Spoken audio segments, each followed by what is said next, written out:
अस्सलाम वालेकुम, मैं हूं अली जावेद और आप देख रहे हैं मुझे रेडियो आपकी आवाज़ और टीवी आपकी आवाज़ के चैनल से। और आज हमारे साथ जो शख्सियत बैठी हैं वो किसी तारुफ की मोहताज नहीं है। रज़ा रूमी साहब जो हैं पाकिस्तान की बड़ी नामी ग्रामी जो है वो सहाफ़ी भी हैं और हालात हाज़रा के ऊपर इनकी बड़ी गहरी नज़र होती है। तो आज खसूसी तौर पर ये हमारी दावत पे अमेरिका से तशरीफ़ लाए हैं और इस वक्त हम बता दें कि कोपेनहेगन डेनमार्क में बैठे हैं। तो उसके साथ हमारे पास सोशल मीडिया एक्टिविस्ट और पॉलिटिकल एनालिस्ट शहजाद साहब भी बैठे हैं।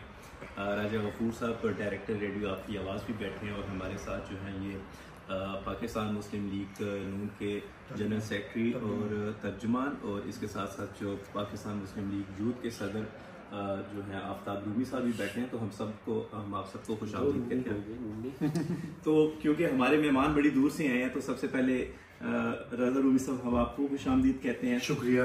और आपसे जो है वो सबसे पहले तो पूछेंगे आपको कोपेनहेगन कैसा लगा, क्योंकि इसकी फिजाओं में एक रोमानियत सी है। जी बिल्कुल है, बड़ी खूबसूरत जगह है और बेहतरीन।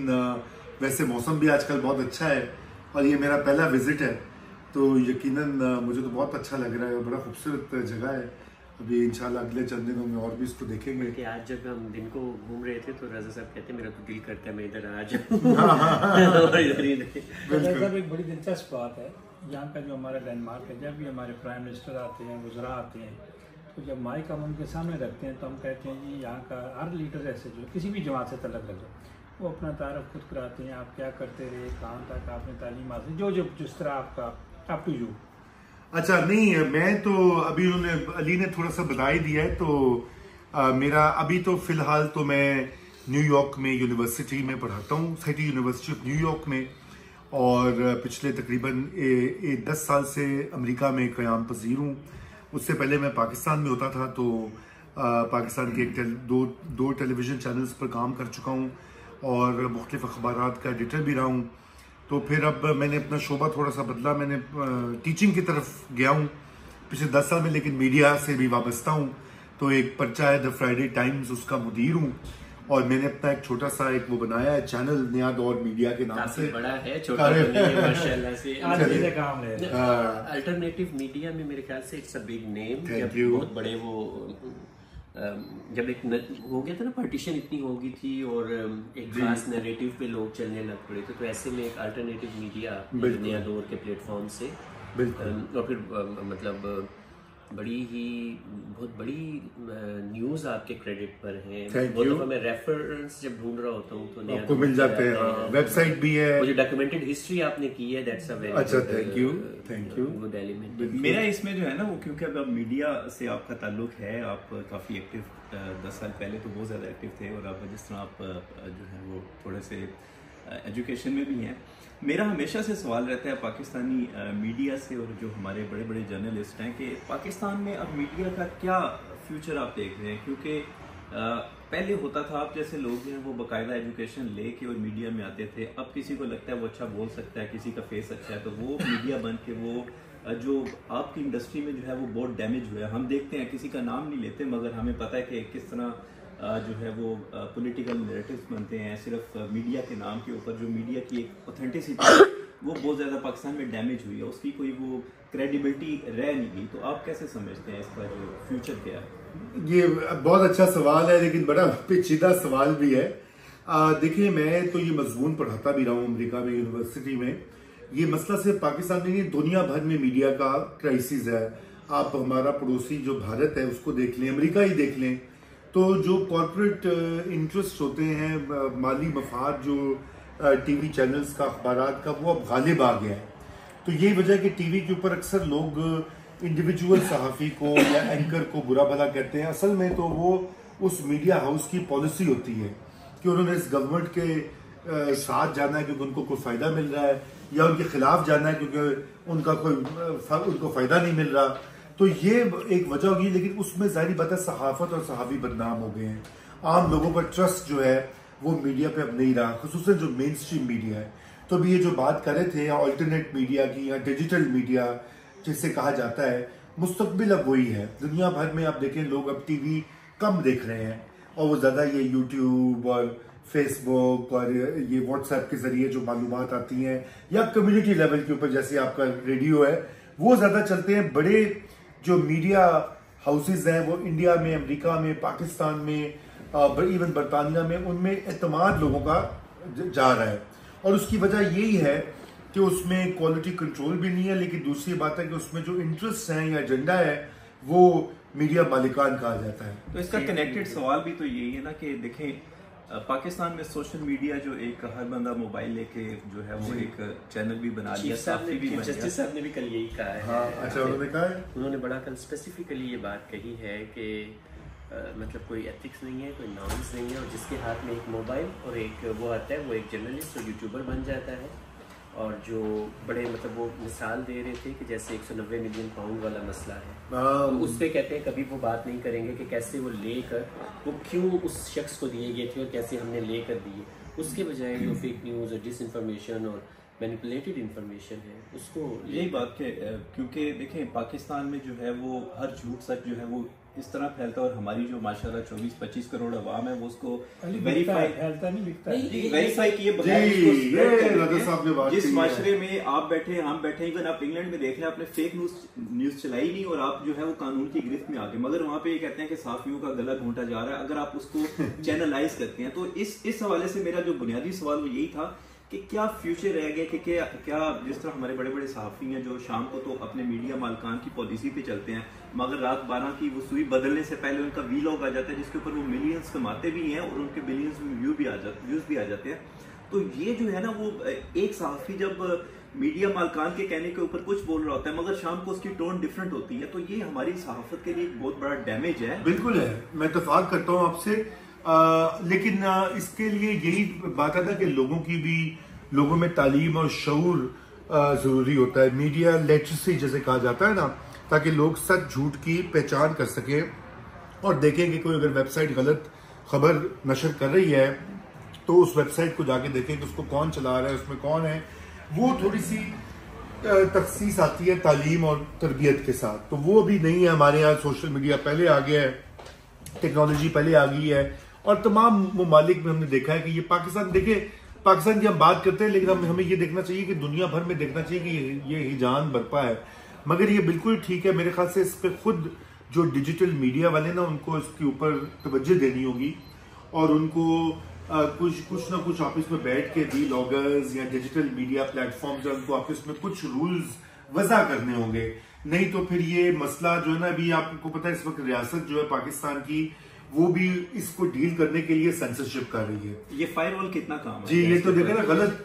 फायरवॉल का प्रॉब्लम ये है कि वो उससे ये जो आप 15-20 यूट्यूबर्स को तो आप बंद कर देंगे, लेकिन उससे कारोबार पे नुकसान हो रहा है, लोग चीखें मार रहे हैं। जो खसूसन जो फ्रीलांसर काम करते हैं ना फाइवर के ऊपर, अपवर्क के ऊपर, वो कह रहे हैं जी इंटरनेट नहीं सही, फास्ट नहीं चल रहा। तो फायरवॉल जो है वो आंसर नहीं है, आंसर इसका कुछ और है। और उसमें हमें ये भी देखना पड़ेगा कि ये जो मीडिया में जो कुछ हो रहा है ना वो पोलराइजेशन का भी नुमाइंदा अक्कासी करता है। पाकिस्तान में बिल्कुल आप पोलराइज हैं। अगर आप हम यहाँ दो बैठे हुए हैं तो अगर हमारे ख्यालात नहीं मिलते ना एक दूसरे से, तो हमें सुनने की बर्दाश्त नहीं है। मैं कहूंगा ये तो ऐसा है वैसा है, ये मुझे बुरा भला कहेगा जो है ना, मतलब you have to label and put them on some जी, बस डब्बे में बंद करना है। तो ये अब सियासत भी यही हो गई है ना, सियासी लीडर्स जो हैं और रियासत जो है वो भी आपस में इस तरह का माहौल नहीं पैदा करे। देखे ना पाकिस्तान में पार्लियामेंट बिल्कुल मफलूज होकर रह गई है। ये जी आपको पता है, सबसे पहले तो मैं जनाब रूमी साहब को डेनमार्क की सरजमीन पर और अपने गरीब खाने पर खुशामदीद करता हूँ। 1 2 3 4 सहाफ़ी बैठे हैं, तो मैं तो राय साहब का शिगिर्द हूँ कभी कभी, और इनसे सीखा भी है और इनसे जो ना शुगर लगा लेते हैं। ये छोटा भाई है। तो सर इससे पहले कि मैं बाहर जाऊँ, अर्ज़ इस तरह है कि जैसे ये सिनेरियो बना हुआ है ख़ास और आजकल कि आपके जो कलीग्स हैं, जो सहाफ़ी हैं, वही ये कह रहे हैं कि टोकरों के हिसाब से सहाफ़त रिश्वत खा रही है, पैसा खा रही है। रूमी साहब ऐसा ही है? नहीं, ये मेरे ख्याल से एग्जैजरेशन है, ऐसा नहीं है। बेचारे जो स्ट्रगल करते हैं सहाफ़ी, मैं भी इनसे राजा साहब से बात कर रहा था, कई अखबारात ऐसे हैं कि जो सहाफ़ियों को तनख्वाह नहीं दे रहे, कई टीवी चैनल्स हैं वो पे ही नहीं कर रहे, तो बदनाम हो रहे हैं सारी सहाफ़त। जबकि ये 15-20 लोगों का काम है जो कि प्रोमिनेंट हैं, शायद उनके कोई एजेंडा हो, तो उनकी वजह से पूरे हजारों जो बेचारे कारकुन हैं अखबारात के, टीवी चैनल्स के, वो पिस रहे हैं। लेकिन मैं ये काली भेड़ें हर शोबे में होती हैं, सहाफत में भी होती हैं, सियासत में भी होती हैं, और सरकार में भी होती हैं। तो सारी काली भेड़ों की वजह से पूरे प्रोफेशन को बदनाम नहीं किया जा सकता। इसका मुख्तसर जवाब तो यही है। आई थिंक इसमें एक और डायमेंशन है जो लाजमी हाईलाइट होनी चाहिए। देखिए, एक तो है जो कैरियर जर्नलिस्ट है, मतलब अगर राजा गफूर साहब है फॉर एग्जाम्पल, तो एक लोकल यहाँ पे करते हैं, लेकिन इनके बड़े सालों से कई सालों से कर रहे हैं। अब आप जो है तो मतलब आप बताते हो कितने सालों से मैं पढ़ा भी रहा हूँ, लेकिन उससे पहले मैं यूँ चैनल मतलब। लेकिन जो इम्पोस्टर फिनोमेना है कि जब एक वो तजर्बा करना था पाकिस्तान में, और एक वो इम्पोस्टर मतलब पैराशूटर्स जिन्हें आप कहते हैं कि आपने एक ख़ास तरह के लोग जर्नलिज्म में या उसमें इंजेक्ट किए, ठीक है। तो वो पहले तो वो इम्पोस्टर्स आए तो जिनका कोई जर्नलिस्टिक बैकग्राउंड नहीं था। अब चूँकि बैकग्राउंड नहीं था तो फिर वो किसी जर्नलिस्टिक नॉर्म्स या टेक्निकलिटीज में तो वो जाते नहीं थे। सेकेंडली फिर ये जो हुआ है कि जब वो आ गया मतलब जो एक अनफॉर्चुनेटली इस वक्त पाकिस्तान में एक पॉपुलिस्टिक कल्ट का जो है ना वो एक दौर है, और वो जो पॉपुलिस्टिक कल्ट जब आया तो पॉपुलिस्टिक और कल्ट पॉपुलिज्म जो है वो हमेशा डिवाइड करती है, पोलराइजेशन क्रिएट करती है। अब जब पोलराइजेशन भी आ गई तो फिर उसके बाद जो आप से मेरी पहले भी बात हो रही थी, आप एल्गोरिदम मैनिपुलेशन की बात कर रहे थे। उसके बाद अब एक चीज़ और है वो मोनेटाइजेशन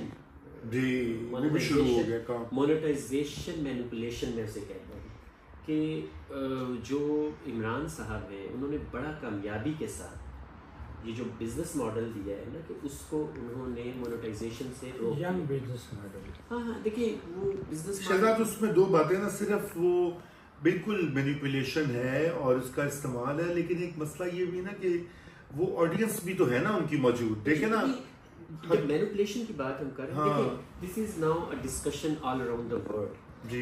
अब फॉर एग्जांपल मैं आज की बात करूं, आपने शायद चूंकि आप ट्रैवल में हैं, आप शायद मुझे नहीं पता how much updated you are, लेकिन नहीं मैं ये नहीं हूं, मैं नहीं देख रहा अभी न्यूज़। अच्छा मैं आज एक न्यूज़ आइटम आज मैंने देखा, यूके की एक जर्नलिस्टिक रिपोर्ट आई है और वहां जो अभी राइट्स हुए हैं, डू यू नो कि वो पाकिस्तान से जनरेट हुई थी फेक न्यूज़? जी वो भी मैंने देखा, ये बता रहे थे कोई चैनल 3 है वो जी, एक साहब या बता रहे थे चैनल 3।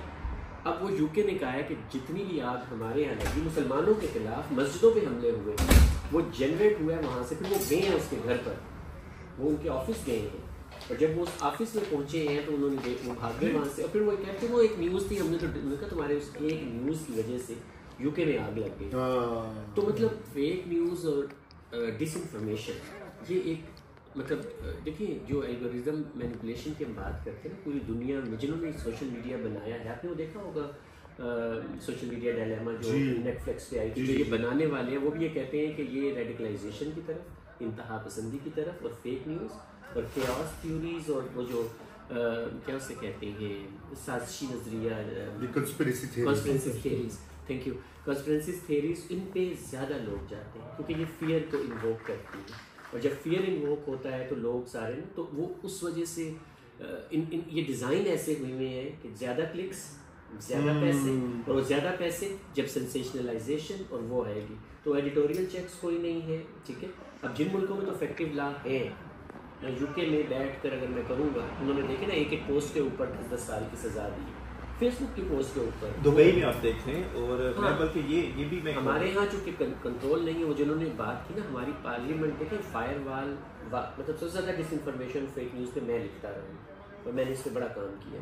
लेकिन अब इशू ये है कि हम तो ये कहते हैं इफेक्टिव लॉ बनाएं, ठीक है ना, आप आवाज़ मत दबाएं। ये बात है ना, में देखे ना ये इन्होंने अभी अली ने बात कही कि डेफेमेशन का कानून यूके में चलता है तो वहाँ पे कार्रवाई हो जाती है। पाकिस्तान में अदालतें बैठ जाती हैं केस के ऊपर, 10-10 साल फैसला ही नहीं करती। तो आपको अदालती निजाम ठीक करना ना, देखें आपको गला नहीं घूमना कि अगर चार एक कमरे में या एक लाइब्रेरी में 4 किताबें ठीक है तो लाइब्रेरी पे ताला नहीं लगा सकते आप, यू नो। ये भी कर रहे हैं कि वो पूरा इंटरनेट ही स्लो डाउन कर रहे हैं ताकि एक्सेस। मुझे फायरवॉल के बारे में थोड़ी इन्फॉर्मेशन है जो मेरी उनसे बातें हुई। चले इससे बात करेंगे, वो देख रहे हैं रोमी भाई एक सवाल है जो अक्सर मुझसे पूछते हैं, आप रिकॉर्ड पूछते हो कि मैं आप उसको रिकॉर्ड पे लाना चाहता हूँ जी। तो कहते हैं कि एक ज़माने में भी जब देखता था लोग आर्टिकल लिखते थे, लोग पढ़ते थे, मजमून पढ़ते थे, उस पर अदारियाँ पढ़ते थे अखबार का, और पहले हेडलाइंस पढ़ते थे और उसके बाद अखबार उसकी मुकम्मल हो जाती थी, पढ़ते थे। लेकिन आज का वो साफ़ी वो लिमिटेड था। आज का साफ़ी सबसे अमीर है। उस वक्त का वकील गुजारा होता था। ये दोनों जो अच्छे लोग थे, गुजारे वाले लोग थे, जैसे बाबू भी कह सकते हैं, ठीक है, अच्छा लिखने वाला अच्छा लोग उसको बड़ा याद किया जब फलां कालम लिखा, लेकिन यार दोनों तबकात बहुत अमीर हो गए। देखिए वो अब वो तो उसमें मेरे ख्याल से पहली तो ये बात है कि कोई बुरी बात नहीं है। अगर वो वकला को अच्छे पैसे मिल रहे हैं तो देखे ना हक है। और ये लेकिन उसमें आप ये भी देखें कि वो अगले ज़मानों में और आज के पाकिस्तान में फ़र्क है। फी का आमदनी बढ़ी है, मईशत एक्सपेंड हुई है, इसी तरह ये जो मोनेटाइजेशन आई है और टीवी चैनल्स आए हैं ना। देखें आज से 20 साल पहले करोड़ कमा रहे हैं इमाम रियाज जैसे। नहीं वो तो सिर्फ वो नहीं है, टीवी के ऊपर जो बैठे हुए एंकर्स वो भी बहुत ज्यादा कमा रहे हैं क्योंकि एडवर्टाइजिंग का पूरा जी एड्स जो है ना वो ये चैनल्स की आमदनी तो वहां से होती है। तो ये अब वो मतलब एक मॉडल ही फर्क बन गया। तो आप आइडियलिस्टिक बात पुरानी कर रहे हैं, इसलिए मैंने शुरू में जो उनसे बात की कि ये मॉडल ही कॉर्पोरेट मॉडल है और इसमें आप सच नहीं आपको मिल सकता, इसमें आपको सरमाए की ताकत मिलती है। दूसरा ये है कि देखिए मुझे इस बात की आज तक समझ नहीं है, मैं एनालिसिस करने की कोशिश करता हूँ क्यों हमारी रियासत के ऊपर हमारी सहाफत हावी है। जब आप कोई उनको लीगल फ्रेमवर्क के अंदर लाना चाहते हैं तो वो आपके ऊपर जो है वो सारे इकट्ठा होकर आपको पीछे फेंक देते हैं। ये चाहे मुशर्रफ से आप देख लें, जरदारी साहब से देख लें, नवाज शरीफ से देख लें, इमरान खान से देख लें, फिर ये पीडीएम की हुकूमत है, कोई भी उसको फेस नहीं कर पाता, इतना प्रेशर है, फिर वो जो चाहे वो बेचते हैं। देखिए हिस्ट्री है ना अली, एक हिस्ट्री है पाकिस्तान में सहाफत का गला दबाया गया है। 3 तो माशाल्लाह रहे हैं 10-10 साल, 30-35 साल पाकिस्तान में उस वक्त में सहाफियों की कोई आज़ादी नहीं थी और कोई ना कोई बहाना। अब असल मैंने आपको तंग करना तो मैं कहूँगा आपकी टी शर्ट जो है ना वो मुझे लग रही है कि मुहिब्बुल वतन नहीं है, इसलिए मैं आप पे गद्दारी का पर्चा करवा दूंगा अगर मैं मार्शल लॉ के दौरान। यहाँ ये कि आप आपने जो बात कही है उससे साजिश की बू आती है। उसमें बड़ी मजे की स्टोरी सुनो। हाँ वो मैं कल ही पढ़ रहा था, बीबीसी की स्टोरी थी। ये 14 अगस्त से भी गुजरा तो दिल्ली नगमे जो पाकिस्तान में आइकॉनिक बने ना उनकी हिस्ट्री लिखी हुई थी। तो उन्होंने कहा कि जब जिया साहब आए ना उन्होंने तकरीर की तो इस्लाम नाफिज करने का जो बात की तो पीटीवी उसके बाद ना नगमा चलाता था। तो पहला तो उन्होंने वो चलाया, उसके फौरन बाद मिली नगमा के प्यारे लोग सजदे में जाके मांगो दुआ ये खुदा से, तो उनको बड़ा पसंद आया। अच्छा उसके बाद जब उन्होंने कहा कि जब मेरा खिताब हो या कुछ हो तो अपनी एक मिली नगमा चलाना है। जब अगली दफ़ा उन्होंने चलाया तो वो बेंजामिन सिस्टर होती थी, वो क्रिश्चियन थी तीनों, तो उनका एक नगमा था जो चिराग लेके ना वो सीढ़ियाँ चढ़ रही हैं। तो वो ज़िया साहब कहते हैं कि बड़े शदीद गुस्से में आ गए और उन्होंने बुला कहा कि मैं इस्लाम की बात कर रहा हूँ, तुम कैसे नगमे चला रहे हो। मतलब इतनी सेंसरशिप जी वो थी। तो अली ये तारीख है ना, तो दूध का जला छाछ भी फूक फूक के पीता है। ट्रस्ट की हमने बात की थी ना, अवाम का ट्रस्ट नहीं है सहाफत में, सहाफियों का ट्रस्ट नहीं है रियासत में, ये वजह है कि अब वो गालिब आ जाते हैं। अच्छा अभी देखिए ना, अभी अगर आप ये देखें कि अभी वो कहते हैं जी सहाफत का गला घूट दिया, बिल्कुल ये कंप्लेंट होती है, लेकिन गला घूटा भी जाता है ना। अब देखिए अभी इन्होंने नाम लिया इमरान रियाज खान का, अब सवाल ये पैदा होता है कि उनके ऊपर क्या इल्जाम थे, उनको उठा के गायब करके ले गए, उनकी फैमिली को कोई दिन नहीं पता था। अच्छा अब आप उससे इत्तेफाक करें, मैं उनकी बहुत सी बातों से इत्तेफाक नहीं करता एक्चुअली। मोस्ट ऑफ जो वो अभी हालिया जो करते हैं मेरे कोलीग रहे हैं, मेरे दोस्त हैं, लेकिन मैं कभी भी तायद नहीं कर सकता कि आप उनको गायब कर दे डाले में डालकर, ठीक है ना। जैसे आपने कहा केस करें, डेफेमेशन का कानून करें, को अदालत स्पेशल बनाएं, अगर उन्होंने की कोई गलत बात कही है उसका मुहासबा हो, लेकिन गायब कर देना एक बार फिर दूसरी बार भी उसको अरेस्ट किया, तो ये एग्जाम्पल था अरशद शरीफ है, वो मुल्क से बाहर गया, जो भी उसका मसला बन गया जनरल बाजवा के जमाने में, अब वो कीनिया गया है, वहां पे उसका कत्ल हो गया। तो ये तो बहुत शदीद बात है ना। देखिए अरशद शरीफ से आप इत्तेफाक करें कि ना करें वो और बात है।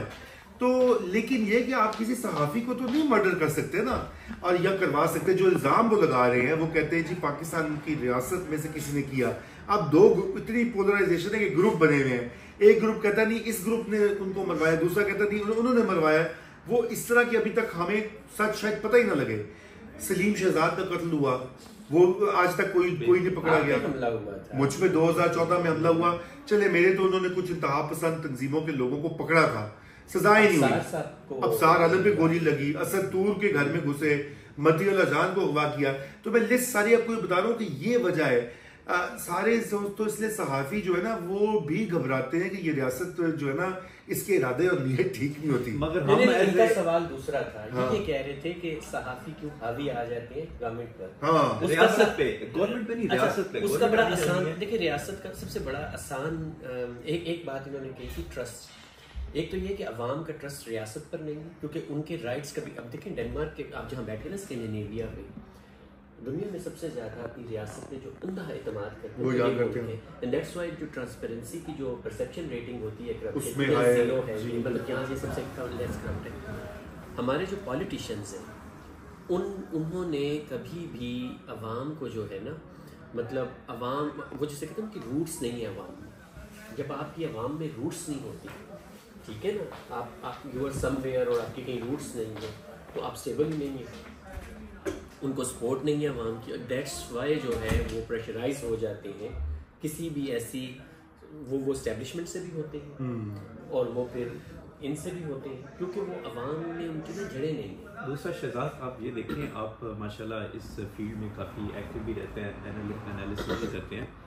देखें सहाफ़त में जो हमारे माशरे में सहाफ़त होती है, तनकीद और तज़हीक में बड़ी थिन है। हमारी जो सहाफ़त है वो तनकीद से बहुत आगे, तज़हीक में आप यहाँ पे तनकीद करें, आप प्राइम मिनिस्टर के सामने करें, आपको नहीं कहेंगे। आप करके देख लें इनकी रॉयल फैमिली की कोई तनकीद या तज़हीक, वो आपको पकड़ के ले जाएंगे। आप इनकी गवर्नमेंट की तज़हीक करके देख लें, आपको पकड़ के ले जाएंगे। इसीलिए जो तनकीद और तज़हीक में जो एक थिन लाइन है, अगर हमारी सहाफ़त इस चीज़ को समझ ले तो कोई भी ना उठाया जाए। हम देख सकते हैं कि जिन सहाफ़ियों को पिछले दौर में उठाया गया वो इस दौर में जो है वो उनके मुखालिफ हैं, और जिनको उससे पिछले दौर में उठाया गया वो दूसरी पार्टी के हक में लिखते हैं। ये रूल ऑफ लॉ की बात है ना। देखिए जब रूल ऑफ लॉ नहीं होता ना, बस ये बात है, कानून हर कोई अपने दायरे से निकल गया है। अब देखिए मैं आप फैज का जैसे आ रहा है, अब लग रहा था जैसे फैज पूरा मुल्क, मतलब इतनी आजकल निकल रही है, ये भी उसने कर रहा था, वो भी उसने कर रहा था, इतना बड़ा ग्रुप था, फलां था। तो फिर मेरे जहन में ये सवाल आ रहा था, इतनी अनकंट्रोल्ड पावर जिस पे कोई चेक नहीं है, यही प्रॉब्लम है, जिस पे कोई चेक नहीं है, ठीक है ना। अभी वो अपने इंस्टीट्यूशन के अगेंस्ट गया तो पकड़ा गया, हाँ, उन बातों पे नहीं पकड़ा। एग्जैक्टली जो है, जो रिटायरमेंट से पहले जो पूरा उन्होंने वो उसका जिक्र भी नहीं किया। हाँ, तो ये इशू है ना, हम ये प्रॉब्लम। भाई हमारा टाइम जो है बहुत शुक्रिया हमारे इंतजार कर, जरूर। तो ये क्लोजिंग रिमार्क्स जो है मैं अभी भी दे, आप ही दें, और आपने जो देखा आई थिंक हमारे तो हो गया, बस ये देने। मैं तो बस यही कहूँगा कि देखिए हमारे साथ पाकिस्तान से, अमेरिका से मेहमान आए हैं और हालात हाजरा पे इनकी हमसे ज़्यादा नज़र होती है। हमारी कोशिश ये होनी चाहिए कि हम ज़रूर अपने इदारों पे, अपनी रियासत पे, अपने जो भी हमारे वहाँ पे जिस तरह की भी रियासत के इदारे हैं उनके ऊपर तनकीद ज़रूर करें, मगर तज़हीक ना करें, क्योंकि पाकिस्तान से बाहर बैठ के हम किसी पॉलिटिकल पार्टी को रिप्रेजेंट नहीं करते, मगर हम पाकिस्तान के एम्बेसडर हैं। तो हमारे लिए सबसे ज़्यादा जो है वो चीज़ हमें फील होती है जब कोई पाकिस्तान के अगेंस्ट चीज़ जा रही है, तो वो सबसे ज़्यादा हमें फील होती है। अभी कुछ दिनों पहले ही जब जो अरशद नदीम ने जब जो है वो पाकिस्तान के लिए एक जो है वो गोल्ड मेडल लिया, और जब पाकिस्तान का कौमी तराना उस हॉल में पेरिस में बजा, तो हमें बहुत ज़्यादा फख्र महसूस हुआ, क्योंकि हम अरसे से इंतज़ार कर रहे थे कि कोई अच्छी खबर पाकिस्तान को रियासत के साथ है। तो क्योंकि हम रियासत और पाकिस्तान के साथ हैं, तो इसीलिए आप कोशिश करें कि आप ज़रूर जिस भी पार्टी से आपका ताल्लुक है, आप तनकीद आपका हक है, और डेमोक्रेसी की जो है वो यही हुस्न है कि आप जब आप चाहे जो आपको अच्छा लगता है आप उसकी फेवर में जाते हैं, मगर आप किसी की वजह से, कहते हैं ना कल्ट की बात हो रही थी, आप उसकी अंधी तकलीफ नहीं करते, और ये चीज़ें जो है वो आपको एक जो है वो एक पावरफुल रियासत बनाती हैं, फिर ही आप जो है वो दुनिया के उफक के ऊपर उभर के आते हैं। तो हमें दीजिए इजाज़त, अगले प्रोग्राम तक के लिए बहुत शुक्रिया।